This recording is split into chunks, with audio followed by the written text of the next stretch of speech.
요즘 치아 교정으로 이미지가 달라진 연예인들이 잇따라 소개되면서 치아 교정 치료가 화제가 되고 있습니다. 이렇게 치아 교정에 대한 관심이 증폭되면서 치아 교정을 둘러싼 각종 오해들도 함께 늘어나고 있는 상황인데요. 오늘 건강 365에서는 치아 교정에 대한 오해와 진실에 대해서 준비했습니다.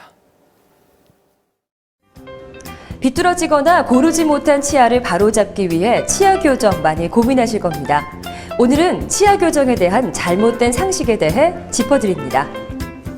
치아 교정을 하면 치아와 잇몸이 약해진다는 것은 근거 없는 오해입니다.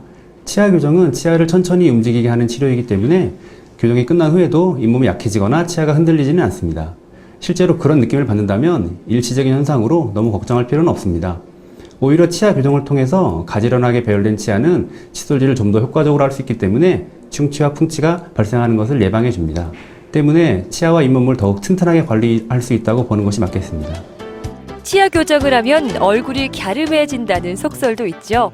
하지만 교정 치료는 턱뼈를 움직이는 것이 아니기 때문에 턱뼈가 갸름해지지는 않는데요. 하지만 얼굴 분위기는 갸름해 보이는 효과가 있으며 특히 돌출입은 코, 입술, 턱의 변화로 외모 변화가 큰 편입니다. 네, 소아 교정의 경우 영구치가 나기 시작하는 만 6세의 교정의사와 상담하는 것이 좋습니다. 턱 성장과 같은 골격에는 문제가 없고 치열에만 문제가 있을 경우 영구치열이 완성되는 12세 전후로 시작을 하는 경우가 많지만 주걱턱이나 무턱과 같은 골격적인 문제가 있는 경우 어린 시기에 치료를 하는 것이 좋습니다. 성인의 경우에는 교정이 필요하다고 판단되는 즉시 교정의사와 상담 후 진행해도 무관하겠습니다. 그런가 하면 교정 후 치아가 원상태로 돌아간다는 말도 있습니다. 하지만 치아 교정 후에는 보통 1년 정도 보정기를 착용해 치아가 다시 움직이지 못하도록 붙잡아주기 때문에 크게 걱정할 필요는 없습니다. 네, 일반적인 치아 교정의 경우 브라켓이라고 하는 교정장치를 치아에 부착하게 됩니다. 그 후 1, 2주 정도는 적응기가 필요합니다. 이때 약간의 통증이 있을 수 있고 불편할 수 있습니다.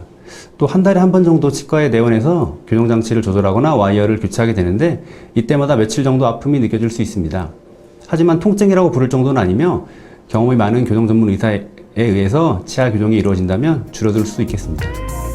치아 교정 중 발음이 부정확해지지 않을까 걱정하는 분들 계실 텐데요. 요즘에는 치아 교정 기간 중 발음에 장애를 주지 않는 장치들이 개발돼 큰 지장을 주지 않는다고 하네요. 건강 365였습니다.